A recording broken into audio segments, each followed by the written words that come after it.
দিল্লির একাধিক হাসপাতালে বোমা হামলার হুমকি, জনমনে বিরাজ করছে আতঙ্ক, পুলিশের বাড়তি সতর্কতা তল্লাশি।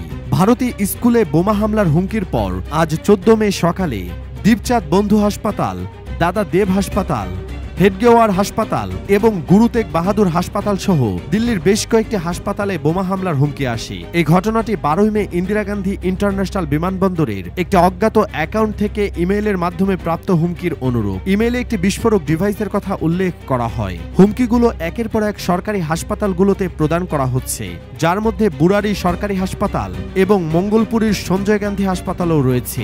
দিল্লি পুলিশ এরই মধ্যে তদন্ত শুরু করেছে। হুমকিপ্রাপ্ত হাসপাতালের তালিকায় রয়েছে ডাবরির দাদা দেব হাসপাতাল, হরিনগরের দীনদয়াল উপাধ্যায় হাসপাতাল, দিলশাদ গার্ডেনের গুরু তেগ বাহাদুর হাসপাতাল, মালকাগঞ্জের হিন্দুরাও হাসপাতাল এবং রাজপুর রোডে অনুরা আশাফ আলী সরকারি হাসপাতাল। এর আগে গত সপ্তাহে দিল্লি এবং জাতীয় রাজধানী অঞ্চল এনসিআর এর প্রায় 150টি স্কুলে ইমেইলে বোমা হামলার হুমকি দেওয়া হয়। এ ঘটনার পর অভিভাবকদের মধ্যে আতঙ্ক ছড়িয়ে পড়ে। পুলিশ 12 মে বিকেল 3টায় বুরারি হাসপাতাল থেকে প্রথমে সতর্কতা পাঠায় এবং পরবর্তীকালে শহর জুড়ে অন্যান্য হাসপাতাল থেকে আরো অভিযোগ আসতে থাকে। খবর পেয়ে পুলিশ ঘটনাস্থলগুলোতে হাজির হয়ে তল্লাশি চালিয়ে যাচ্ছে। তবে এখন পর্যন্ত সন্দেহজনক কোনো কিছু পাওয়া যায়নি বলেই জানিয়েছে পুলিশ।